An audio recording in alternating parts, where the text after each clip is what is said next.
Bonjour, c'est Steve et j'espère que vous avez la forme, j'espère que ce début de semaine commence bien pour vous.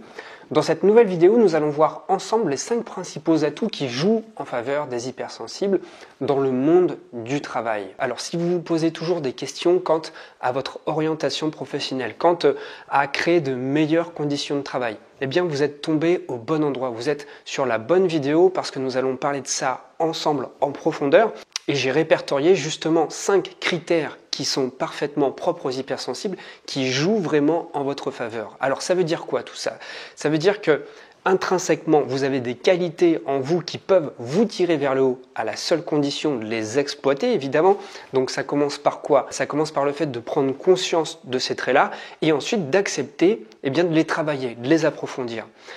Tout comme chaque compétence, que ce soit dans le monde culturel, artistique ou je ne sais quoi, quelqu'un qui sait jouer du piano, il a peut-être des prédispositions au début, mais ce qui fait qu'il a réussi à développer de véritables qualités, de véritables talents, c'est un travail en profondeur. Donc vous avez la chance d'avoir plusieurs critères qui jouent en votre faveur. Ce qui va faire que vous allez pouvoir tirer profit de ces critères-là. Ce n'est pas le simple fait d'en connaître la présence, c'est le fait de les travailler. Et c'est ça qui va vous tirer vers le haut. Alors c'est plutôt une bonne nouvelle.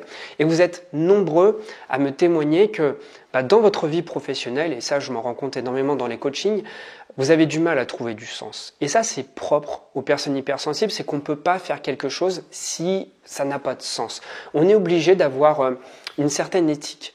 Et si on n'arrive pas à conjuguer nos valeurs avec ce qui nous est demandé au travail, ça devient très compliqué parce que à partir du moment où il n'y a plus de sens dans ce qu'on fait, la tâche devient extrêmement pénible. En plus de devenir extrêmement pénible, ça ne fait qu'augmenter la fatigabilité du travail. Et vous le savez très bien, vous êtes très sujet au stress, à l'anxiété, mais aussi à la fatigue et forcément à la dépression. Donc ce que je vous propose à travers cette vidéo, c'est de noter ces 5 atouts que l'on va voir ensemble, ces 5 atouts qui jouent en votre faveur et de voir comment ils se manifestent dans votre vie. Donc vous pouvez dès maintenant mettre cette vidéo sur pause, prendre un papier, un stylo et puis noter ces 5 critères et en face ces 5 critères, vous pouvez écrire comment ils se manifestent dans votre vie, comment ils apparaissent, d'accord? Alors, si vous n'êtes toujours pas au courant, sachez que je fais une promo qui va se terminer ce soir. Cette promo vous donne droit à moins 40% sur les plus grosses formations de mon catalogue. Dans ces formations, vous allez trouver du contenu pour les hypersensibles. Ce sont essentiellement des programmes pour les hypersensibles. Donc, vous allez évidemment trouver des formations sur comment trouver sa vocation, comment trouver un travail aligné avec sa passion et comment s'engager dans une activité qui est alignée avec soi-même. Donc, si ça vous intéresse, c'est le premier lien dans la description. Dépêchez-vous. Il y a déjà une 50aine de personnes qui sont passées à l'action. Vous pouvez cliquer sur le premier lien et vous pouvez choisir la formation qui vous intéresse. Alors maintenant, sans plus attendre, j'espère que vous avez pu prendre votre papier et votre stylo. On va tout de suite commencer cette vidéo en vous parlant du premier critère. Ce premier atout, c'est la créativité. La créativité, c'est quelque chose qui est très présent chez les personnes qui sont très sensibles. Pourquoi? Parce qu'elles savent très rapidement mettre en relation des idées, des concepts, ce qui leur donne cette capacité de créer, d'innover, de concevoir des choses qui sont complètement nouvelles. D'abord dans votre tête, mais ensuite vous pouvez les matérialiser. Vous pouvez les matérialiser de différentes manières. Ma compagne est hypersensible et elle est artiste. Alors elle, du coup, c'est son moteur, c'est vraiment son angle de travail. Elle a plein d'idées, elle matérialise avec ses mains, puisqu'elle est céramiste, toutes ses idées. Et du coup, elle arrive à combiner ses idées avec d'autres valeurs qu'elle a. Je vous donne simplement son exemple. Ce n'est pas pour lui faire de la pub, mais c'est simplement elle illustre parfaitement cet exemple-là. C'est une personne qui est artiste, elle est céramiste, et en même temps, elle a des valeurs très proches de l'écologie, de l'environnement. Elle s'est donc dit, c'est presque le travail de l'ikigai, si ce n'est vraiment le travail de l'ikigai, comment je peux gagner de l'argent, me faire plaisir et être utile au monde. Elle a vraiment fait ce travail de mettre du sens, de conjuguer vraiment toutes ses valeurs et ses compétences et de savoir vraiment de quoi le monde avait besoin. De fait, aujourd'hui, elle crée des outils low-tech. Des outils low-tech, c'est de la low technologie, c'est-à-dire de la technologie lente comme par exemple des chauffages qu'elle fait en céramique, et elle sait que ça donne un coup de pouce à l'environnement. Elle sait aussi que ça satisfait son besoin de création parce qu'elle fait des œuvres très jolies, et elle sait aussi que c'est de plus en plus demandé par les gens parce que cette conscience écologique se développe de plus en plus. De fait, elle est vraiment comblée sur tous les plans. Elle se fait plaisir au niveau artistique, elle sait qu'elle rend service au monde et elle sait aussi que le monde lui rend service puisqu'elle peut vivre de son activité. Vous savez, avoir une tâche répétitive, une tâche robotique, on peut même parler d'administration, c'est quelque chose qui va rarement vous épanouir. Vous avez besoin de vous recréer au quotidien parce que vous êtes sans cesse dans la remise en question, dans la réflexion. Par conséquent, il y a toujours une partie de vous qui doit transpirer dans votre travail. Et si à chaque fois vous reproduisez toujours la même chose, c'est comme si vous vous oubliez, comme s'il y a une partie de vous qui était mise en veille pour pouvoir exécuter le travail de manière robotique. Donc si vous souhaitez vraiment vous épanouir dans votre travail et y trouver plus de sens, mentionnez bien cet atout que vous avez, qui est la créativité. Vous devez d'honorer ce trait de personnalité qui est en vous pour pouvoir vous sentir équilibré dans votre travail. Ensuite, il y a un deuxième atout. Ce deuxième atout, c'est le relationnel. Pourquoi c'est un atout et pourquoi vous l'avez? Tout d'abord, vous êtes très proche de vos émotions, car plus que quiconque, vous êtes très au courant de ce que vous anime. La raison est claire, c'est que vous ressentez tout très fort. Par conséquent, vous ne pouvez pas ignorer. Ça, c'est simplement dans le cas où vous êtes émotionnellement intelligent. Parce que je vois aussi des personnes hypersensibles, je le vois qu'elles ressentent très fort les choses, mais elles n'osent pas écouter, en tout cas elles n'ont pas pris cette habitude d'écouter le message que leur renvoyaient leurs émotions. Ces personnes-là, évidemment, elles essaient d'occulter les messages que leur renvoient leurs émotions. Du coup, elles ont énormément de mal à centrer et à se prendre en compte. Si vous avez cette ouverture-là, cette écoute, cette qualité d'écoute envers vous-même, vous allez évidemment l'avoir envers les autres. Avec cette intelligence émotionnelle que vous avez développée, vous êtes capable d'être très proche de vos besoins, donc vous êtes capable par décentrage également d'écouter les besoins des autres. Mais c'est pas tout. Vous avez beaucoup d'empathie. Vous êtes une véritable éponge émotionnelle. De fait, lorsque vous êtes en train de travailler avec quelqu'un, sans même lui demander, vous êtes capable de sentir quel est son niveau de température émotionnelle. Vous êtes capable de réaliser si cette personne est à l'aise ou pas à l'aise, si cette personne est préoccupée ou si elle est au contraire pleinement disponible avec vous. Ça vous aide en quoi? Ça vous aide simplement à vous adapter. D'accord? Ça vous aide à vous adapter, à avoir un comportement adéquat. Non pas pour contrebalancer ce qui ne va pas chez cette personne, mais plutôt pour ouvrir des portes à cette personne et lui permettre d'exprimer des choses qui vont la mettre à l'aise. Donc pour être plus clair, grâce à cet atout relationnel, vous saurez toujours avoir un comportement adapté et surtout avoir une bonne qualité relationnelle. Parce que là, je ne vous apprends rien, vous n'aimez pas les rapports en surface. Vous aimez toujours créer des rapports authentiques et des rapports travaillés en profondeur. Alors je sais que ça peut prendre une dimension particulière au travail, néanmoins, sachez qu'une personne qui prend le temps, une personne qui fait les choses de manière vraie, honnête et profonde est toujours appréciée. Donc ne soyez pas radin sur vos compétences relationnelles et surtout misez beaucoup dessus. Le troisième atout qui joue en votre faveur, c'est votre intuition. Vous avez une très bonne intuition. Vous savez très bien ressentir les choses. Vous avez des sens qui sont très aiguisés. Ces sens très aiguisés vous permettent de capter beaucoup d'informations dans votre environnement. Alors ces informations, dans un premier temps, elles sont reléguées au domaine de l'inconscient. C'est le cerveau reptilien qui vous permet de ressentir, de capter les informations nécessaires pour votre sécurité. Vous captez beaucoup d'informations avec un travail de centrage sur vous, c'est-à-dire de centrer votre attention sur vous, de travailler votre souffle, de bien réguler vos émotions. Vous allez être capable de faire appel à des signaux, à des messages environnementaux, à des signaux que vos sens ont captés dans votre environnement. Ces messages-là, ce sont vos antennes qui vous permettent de les capter. Quand je dis antennes, ce sont vos sens. Et très souvent, lorsqu'on est dans une situation où on a des besoins particuliers, sans vraiment que ces besoins soient directement à la conscience, eh bien, l'information nécessaire à la résolution d'un problème nous vient rapidement à la conscience lorsqu'on sait se centrer sur soi. Donc, sachez que votre intuition peut vraiment servir dans de nombreux cas, notamment lorsque vous êtes entrepreneur et que vous devez prendre des décisions par vous-même.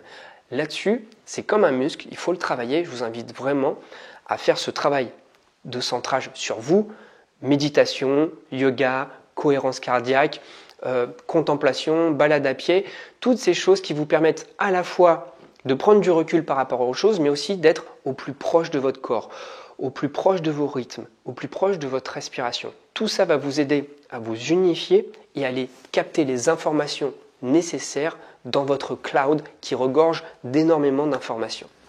Ensuite, le quatrième critère, c'est l'introspection. Vous êtes capable de vous remettre en question.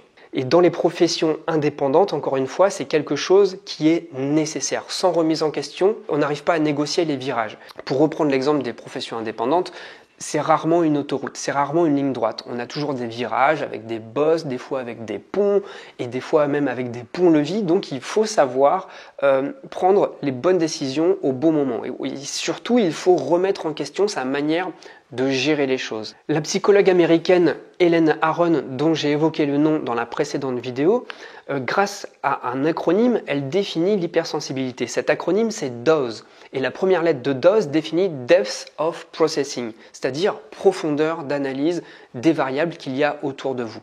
Eh bien, votre hypersensibilité vous permet de vous remettre en question. Elle vous permet de remettre en question et vos objectifs et vos résultats. Peut-être en termes de performance, même si ce n'est pas ça qui vous intéresse le plus, mais surtout sur la question du sens. Et là, c'est vachement important. Parce que c'est comme être salarié. Si vous menez votre barque tout seul, et même si vous avez des résultats et que votre activité ne fait plus sens pour vous, vous ne la mènerez pas bien loin. Donc c'est vachement intéressant de toujours se re-questionner, de toujours savoir qu'est-ce qu'il faut modifier, qu'est-ce qu'il faut garder, qu'est-ce que je lâche aussi, pour que mon activité fasse toujours sens avec mes valeurs et mes besoins du moment. Et puis enfin, le cinquième et le dernier critère, c'est la notion d'éthique. Vous ne travaillerez jamais de n'importe quelle manière. En tout cas, vous ne travaillerez jamais dans le sens inverse de vos valeurs. C'est très important de respecter vos valeurs et de toute façon, je pense que vous le saisissez et que c'est même très saillant, très présent dans votre chair. On ne peut pas aller contre ces valeurs. Votre honnêteté, votre authenticité, votre entièreté, tout votre corps freinerait des quatre sabots si vous alliez au sens inverse de vos valeurs. Moi, c'est ce que j'ai fait malgré moi. Peut-être que c'est votre cas aussi et c'est ce qui peut occasionner des burn-out ou des maladies chroniques, mais généralement, on ne peut pas le faire sur une durée très longue. C'est-à-dire que si vous êtes dans un travail et que vous vous forcez à aller dans ce travail alors que les relations professionnelles ne vont pas, alors que l'environnement professionnel ne va pas, alors que la nature de l'activité même que vous faites au quotidien ne vous convient pas, bah là vous faites quelque chose contre nature. C'est comme si vous vous obligiez à faire quelque chose qui vous empoisonne au quotidien. Donc là forcément ça donne naissance à des maladies chroniques, à des stress, à des burn-out. En tout cas ça peut que déboucher sur des dépressions ou des maladies chroniques. Donc il est absolument obligatoire pour vous qu'il y ait un alignement entre votre activité professionnelle et vos valeurs. Vous avez cette volonté de bienveillance, cette volonté de travailler et d'apporter de la vertu dans le monde. Comme je vous l'ai précisé au tout début de la vidéo avec l'exemple de ma compagne qui veut être céramiste mais qui veut surtout pas être céramiste pour être céramiste, elle veut être céramiste au service de l'environnement. Du coup, elle a trouvé à travers cette activité artistique qu'on pouvait faire du beau et de l'utile. C'est un petit peu ça aussi qui définit l'hypersensibilité, c'est que il y a ce côté esthète, cette volonté de faire du beau, mais que ce beau soit humainement utile. Donc essayez de chercher dans cette direction-là, si vous êtes en pleine remise en question, en pleine introspection, comment moi je peux utiliser mes compétences, faire du bien, faire du beau, bref, faire quelque chose d'harmonieux autour de moi. L'idée principale ici, c'est d'avoir une action bénéfique pour moi et pour mon environnement. Que ce soit sur le plan relationnel, ce que je fais, eh bien c'est évident qu'il faut que ça fasse du bien au monde autour de moi. Ce que je réalise, évidemment, il faut que ce soit bonifiant pour mon espace physique. Il ne faut pas que ça dégrade mon environnement. Et puis, il faut aussi que ce soit une douceur pour mon espace psychique. Il faut que sur le plan psychologique, je me sente réalisé, que je sente que ça me plaît, que ça me fait du bien et que ça fait du bien aussi autour de moi. Vous savez, là, tout simplement, je suis en train de paraphraser le concept d'ikigai. Je m'en rends compte en même temps que je vous fais cette vidéo. Parce que en faisant le script de cette vidéo, j'ai noté les 5 atouts essentiels que moi je retrouvais dans la pratique de mon travail et ce que j'ai pu aussi trouver dans mes coachings à travers les personnes que j'accompagne. Je retrouve toujours ces 5 critères-là. La créativité, le relationnel, l'intuition, l'introspection et l'éthique. Mais ni plus ni moins, lorsqu'on travaille là-dessus, lorsqu'on travaille sur comment trouver sa vocation, comment trouver le travail de ses rêves, comment vivre de sa passion, finalement, on revient toujours au même cas. C'est toujours l'ikigai. L'ikigai, c'est toujours le point de conjonction entre ce que j'aime faire, ce que je sais faire et ce dont le monde a besoin. D'accord ? Moi, c'est un petit peu le cas. J'adore transmettre, j'adore éduquer, j'aime bien tout ce qui est pédagogique. C'est ce que j'aime faire. Ce que je sais faire, c'est que je sais m'exprimer. J'ai appris à parler en public, j'ai appris à faire du montage vidéo, j'ai appris quelques rudiments de marketing pour vendre mes formations. Et à côté de ça, je sais que les gens en ont besoin et j'ai beaucoup de retours. Vous voyez, je vous parle vraiment en toute transparence sur la viabilité de mon projet. C'est que moi-même, je rencontre ce problème-là, j'ai rencontré ce problème-là de trouver ma voie, de trouver vraiment ce qui allait pouvoir m'épanouir sur le plan professionnel. Ça a pris son temps parce que j'ai longtemps travaillé sur moi, j'ai été longtemps en introspection, j'ai longtemps trouvé aussi, cherché des personnes qui pouvaient m'inspirer et puis j'ai construit mon chemin comme ça en tâtonnant. Mais finalement, c'est ça le point d'équilibre, c'est toujours trouver le point de conjonction entre ce que j'aime faire, ce que je sais faire, ce qui va être utile autour de moi et ce dont le monde a besoin, ce dont le monde a vraiment besoin. Et le monde a besoin de tout le monde. On est des animaux sociaux et c'est pas pour rien qu'on vit en société. Donc n'ayez pas peur si vous avez encore le sentiment que vous n'avez pas encore vraiment de compétences. On a tous un champ, on a tous en tout cas une ressource qui permet de servir aux autres. Donc si vous souhaitez qu'on travaille ça ensemble, je vous propose encore une fois mon catalogue de formation. Profitez-en, c'est jusqu'à ce soir. Vous allez trouver énormément de ressources dans ce catalogue de formation. Profitez-en parce que c'est pas tous les 4 matins que je fais des grosses réductions comme ça. Vous allez vraiment pouvoir travailler beaucoup de choses. Vous allez pouvoir travailler votre relationnel grâce à ces formations. Vous allez pouvoir travailler ce concept de vocation. Vous allez pouvoir travailler la confiance en soi et vous allez pouvoir travailler aussi l'art de revenir à l'essentiel. Donc vraiment, si vous vous posez encore des questions sur qu'est-ce que vous pouvez bien apporter au monde, comment vous pouvez vous recycler si vous avez déjà eu pas mal de bouteilles, c'est-à-dire 20 ans de travail derrière vous, comment vous pouvez être autrement au monde? Eh bien déjà en vous accueillant vous-même. Déjà, non pas en essayant de faire de votre hypersensibilité quelque chose d'à part, quelque chose d'hors norme. Vous avez une palette de couleurs, vous avez une palette de compétences, utilisez-la en fonction de vos préférences, de votre sensibilité, de ce qui vous attire et c'est ça le principal. Allez d'abord là où la joie vous appelle. C'est le premier indice de réussite. Là où vous ressentez de la joie, de l'excitation, allez-y. Parce que c'est ça qui va vous donner de l'énergie. C'est ça qui va vous donner du résultat aussi. Et ensuite, essayez de conjuguer avec vous ce que vous avez sous la main comme compétences ou comme potentiel de compétences que vous sentez pouvoir développer.